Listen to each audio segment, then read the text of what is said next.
Fala, fofuchas e fofuchos, beleza? Aí como é que tá essa onda? Tranquilo? Todo mundo aí de quarentena? Beleza? Estamos fechando a nossa matéria de filosofia. A gente fechou, coloquei agora aí algumas questões para a gente estar fazendo. Aí umas questões mais complicadinhas e tal, para a gente estar fazendo. E a gente vai estar corrigindo hoje essas questões, vamos meter bala nelas aí. Só que antes de começar a corrigir, eu queria falar aqui rapidinho sobre as religiões panteístas. Inclusive, vocês assistiram aí em história o filme do Rei Arthur, e no filme do Rei Arthur aparecem os bretões, né, lá na Bretanha, que é Grã-Bretanha, Inglaterra, né? Quando eles estão passando por ali, você tem lá os bretões, e eles são druidas, que é uma religião que até agora voltou à moda, dessa onda aí. Ah, eu sou druida, sou mago, sou bruxa da floresta. Essa onda voltou aí dos druidas. Eles são panteístas, monistas. O que é isso, André? Panteísta, a natureza é um deus. Deus é a natureza, né? Ele é a manifestação, a natureza é a manifestação de Deus. O Deus é a natureza, ele não criou a natureza, ele não controla a natureza, ele é a natureza. A natureza é o Deus, daí o panteísmo. Monismo porque é uma coisa só, tudo é mono. Deus é tudo isso, ele é a formação de tudo, ele é formado por isso tudo. Ele não criou, ele não está acima disso, ele é isso. É diferente. O cristão ele tem o hábito de achar que Deus vê tudo, é onipotente, onipresente, onisciente, ele vê tudo, pode tudo, ele sabe tudo, mas ele não é físico, ele é metafísico. Nessa ideia aí, essa ideia panteísta, ele é físico, ele é a natureza, tá? Ele é mono, ele é próprio, não existe para eles essa ideia do metafísico platônico e do mundo físico. Deus é o mundo físico, ele é o mundo físico. Aí eles chamam de monismo. Tranquilo até aí, gente? Os druidas, eles têm essa visão. Spinoza também é um filósofo que a gente vai falar mais pra frente, que ele tem essa visão monista de Deus. Tranquilo até aí, gente? Fechamos então? Vamos corrigir nosso exercício? Partiu! E aí? Vamos lá, galera, então? Tranquilo? Vamos pegar nosso questionário aí que eu mandei para vocês e vamos corrigir agora. Primeira questão aqui, ó.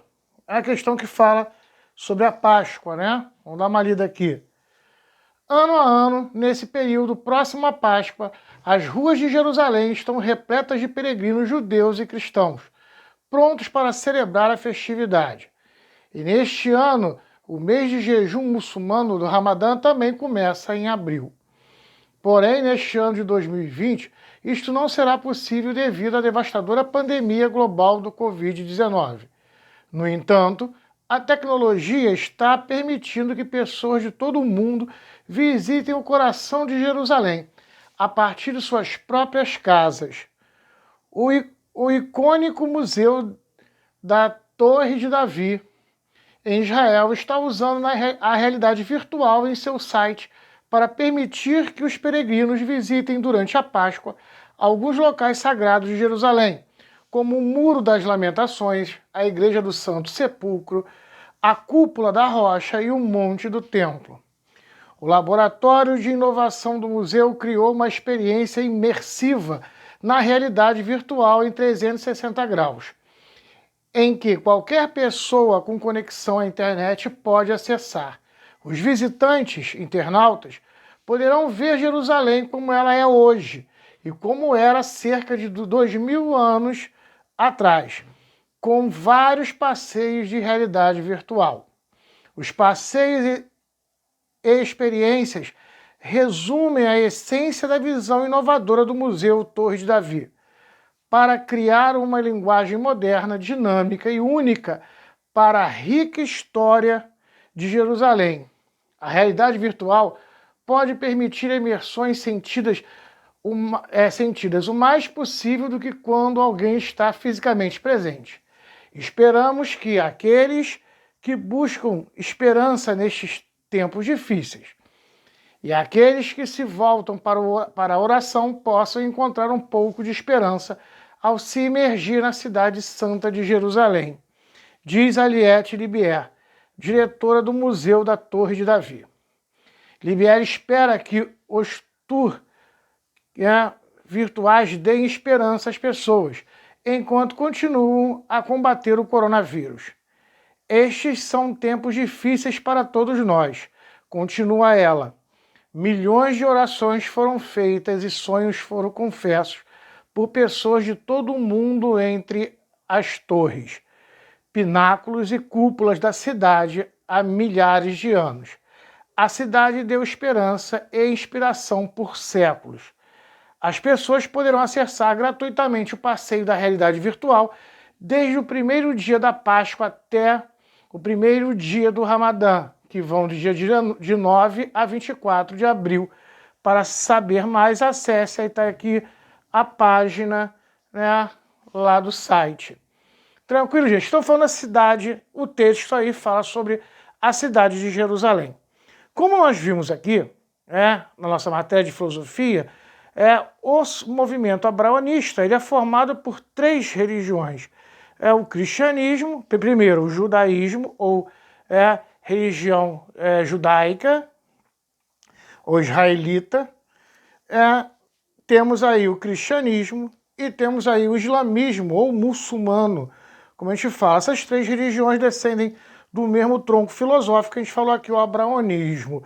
Então Jerusalém, como a gente falou aqui na nossa aula, Jerusalém ela está dentro daquela previsão do oráculo.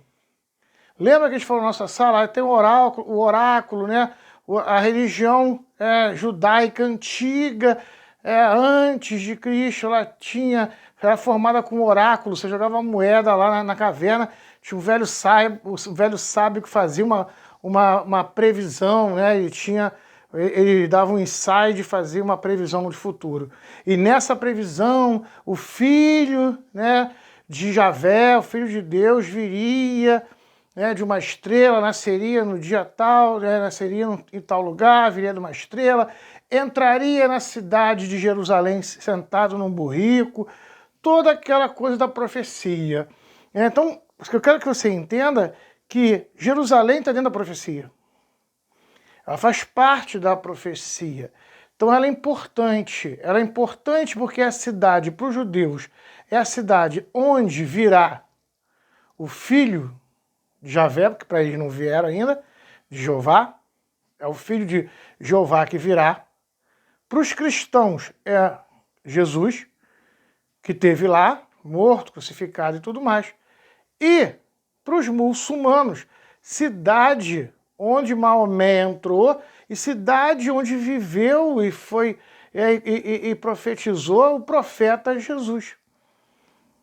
Tem até aluno que não entendeu muito bem isso, veio me perguntar na internet, professor, não entendi muito bem, os muçulmanos acreditam em Jesus? Eu falei, acredita, A gente vai corrigir aqui, acredito, só que Jesus para eles é só um profeta, como foi Abraão, como foi Moisés. O Filho de Deus aí seria para eles Maomé.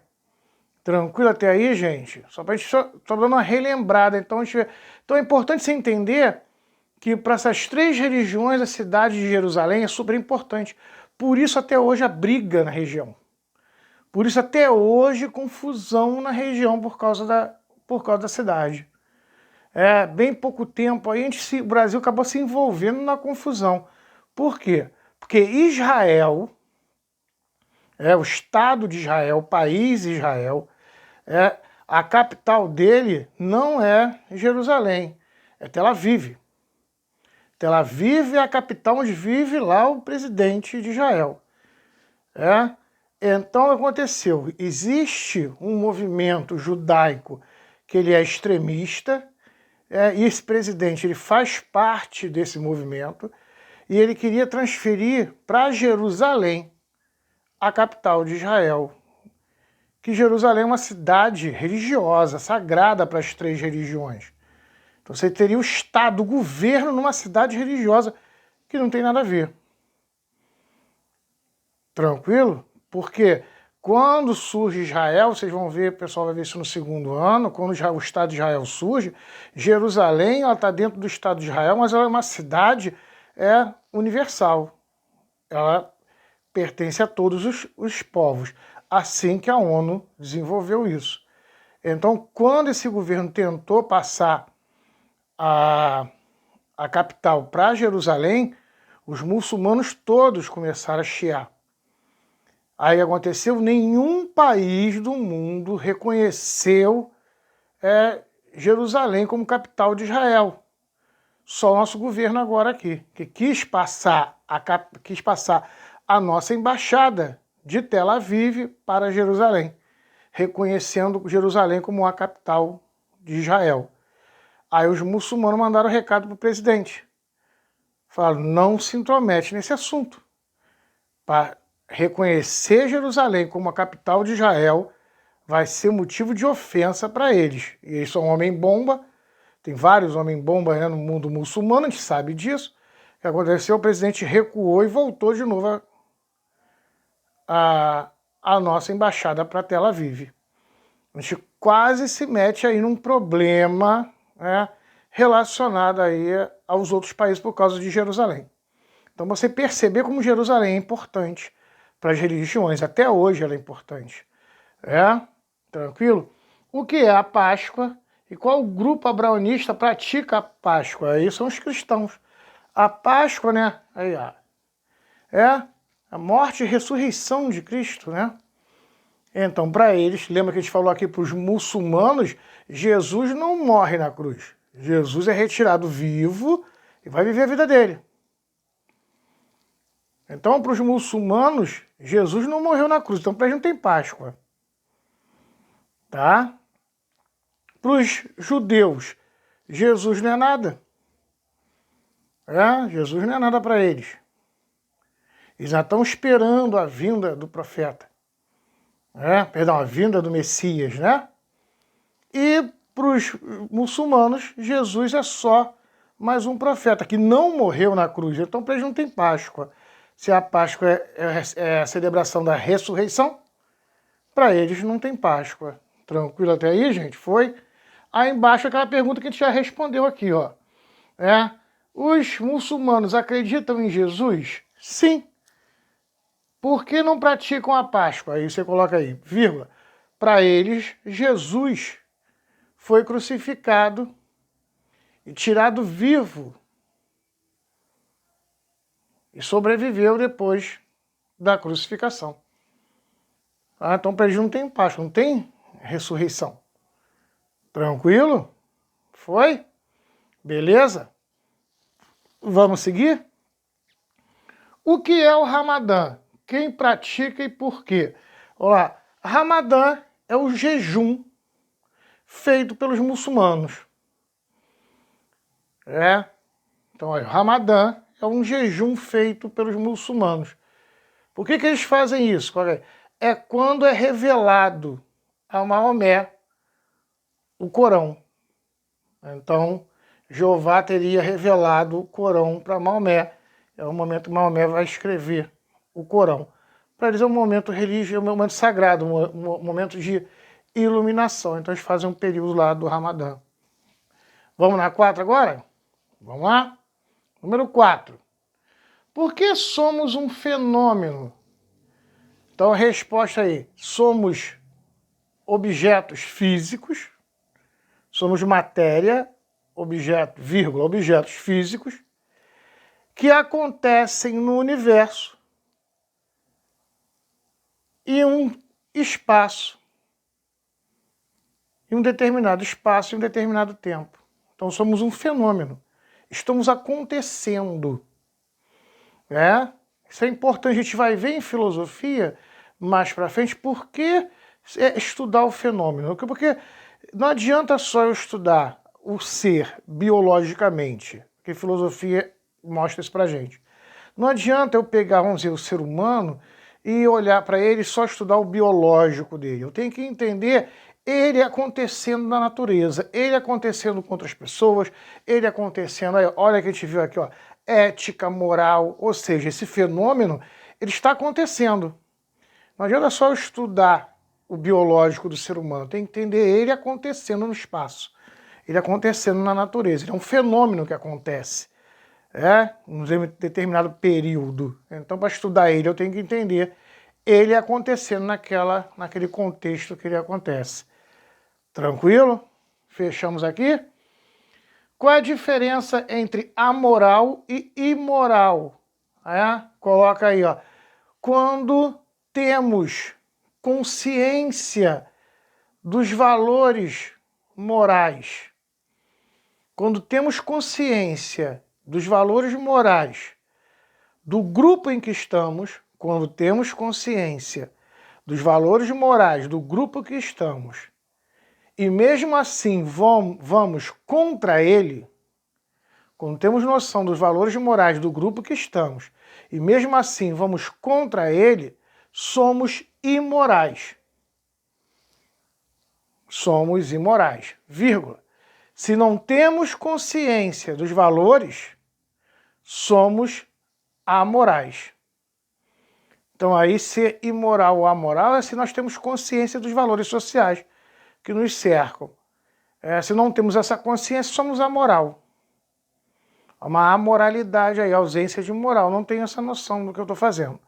Aí temos aqui noção da criança, do parvo, do louco. São pessoas amorais, que não têm noção do processo social ali.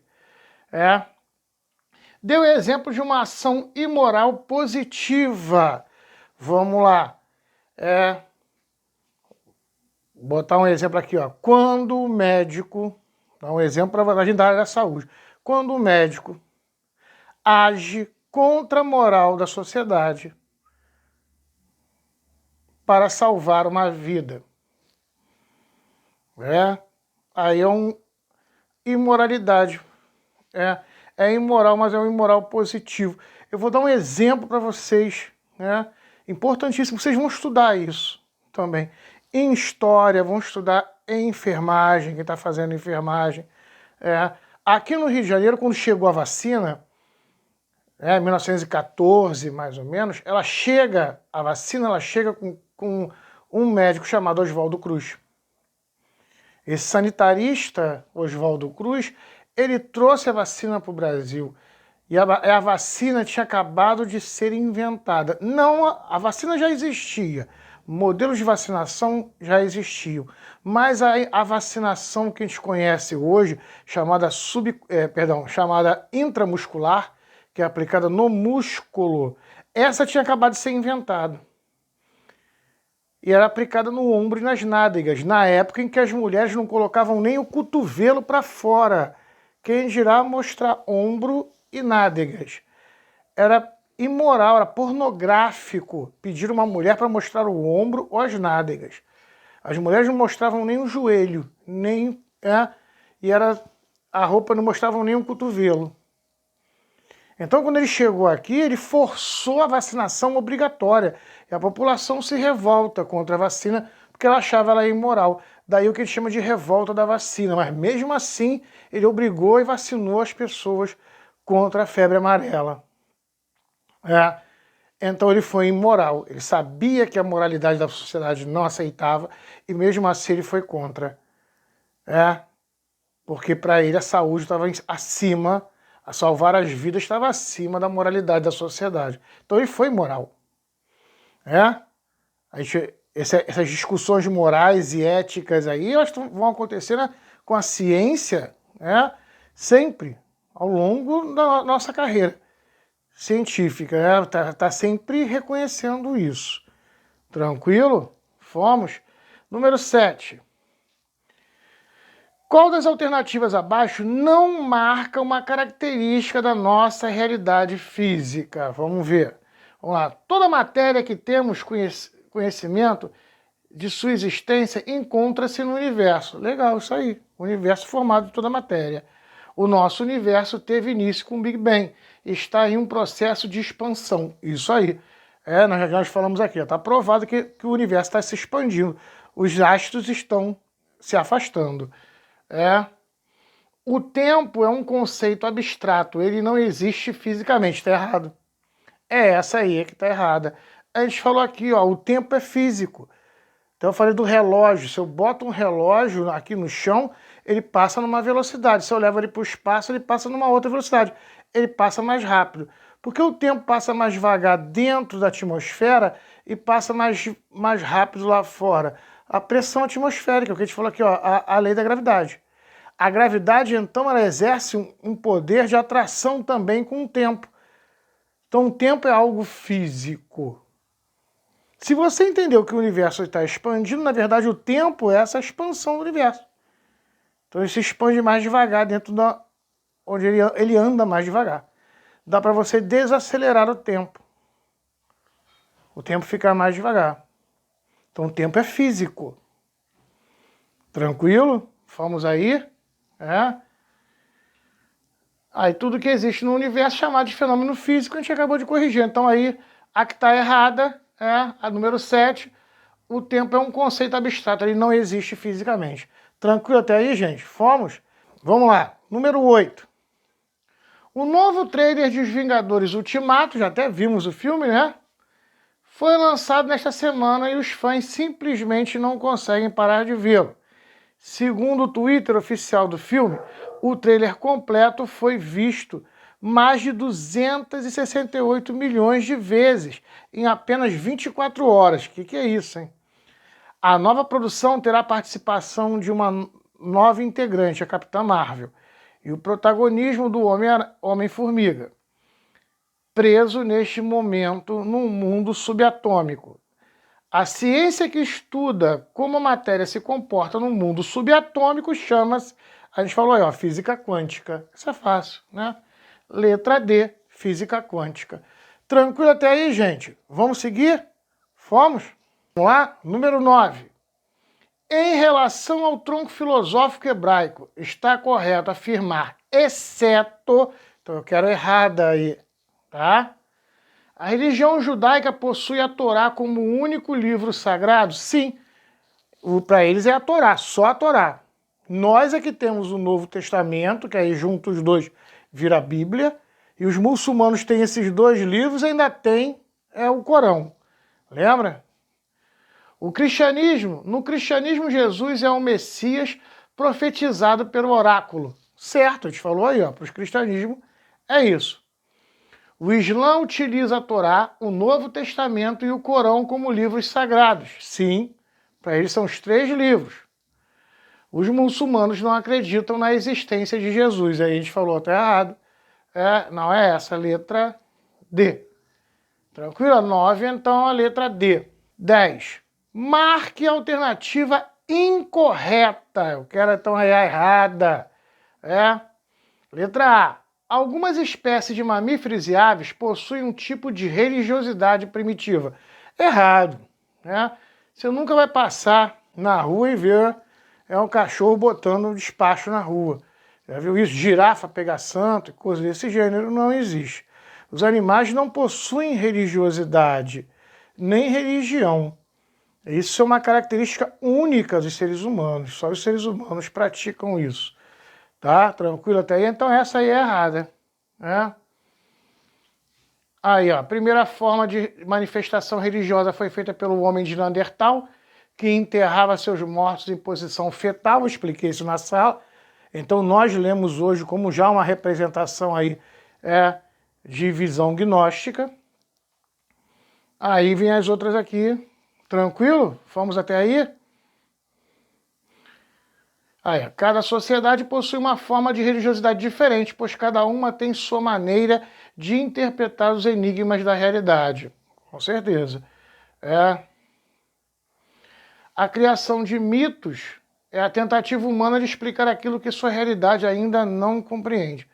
A sua racionalidade ainda não compreende. Beleza. Vamos lá? 11. Vamos na 11? Qual é a diferença entre conhecimento empírico e conhecimento cognitivo? Vamos lá. Conhecimento empírico é aquele em que você tem uma experiência física. Conhecimento empírico é aquele que você tem uma experiência física. Foi o que a gente falou. Botei a mão no fogo, queimei e aprendi. Fogo queima. Isso é um conhecimento empírico. vírgula, conhecimento cognitivo, ele é passado para nós através de algum tipo de linguagem, escrita, falada ou visual. A informação ela vem escrita, falada ou visual, desenhada. Então, olha aí. O conhecimento cognitivo é quando alguém viveu e passa através de um código linguístico para você a informação sobre aquilo. Foi aí? Beleza? Número 11, fechamos. 12. Ato de invocar o sobrenatural é chamado de sagrar. Eu sagro, eu invoco.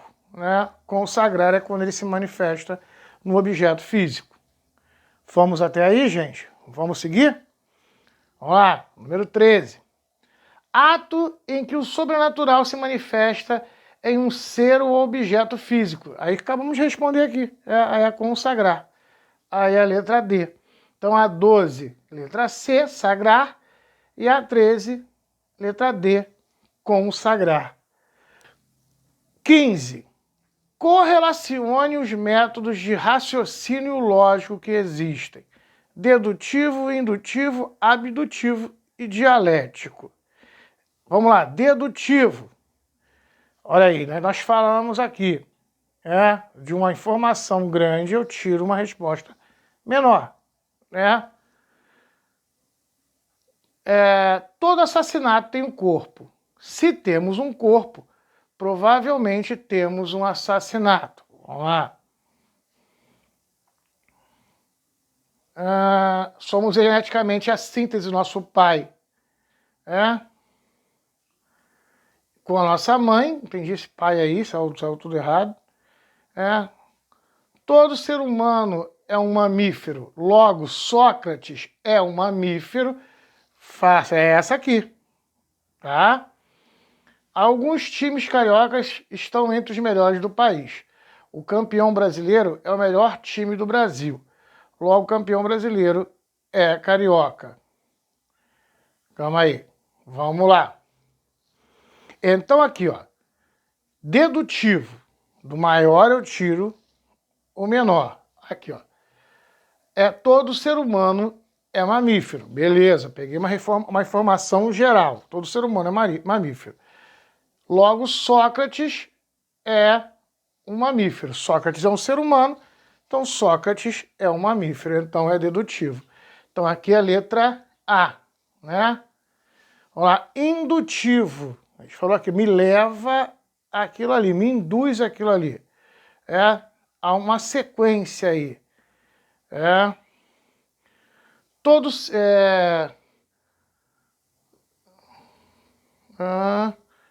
todo assassinato tem um corpo. Se temos o corpo, provavelmente temos um assassinato. Se todo assassinato tem um corpo, se eu encontro um corpo, provavelmente eu tenho um assassinato. Essa é a lógica direta, é essa aí. É a letra B. Tranquilo? Vamos? Vamos lá. Dialética, fácil. Somos geneticamente a síntese do nosso pai com a nossa mãe. Isso aí, tranquila. Né? E a última aí que ficou abdutivo.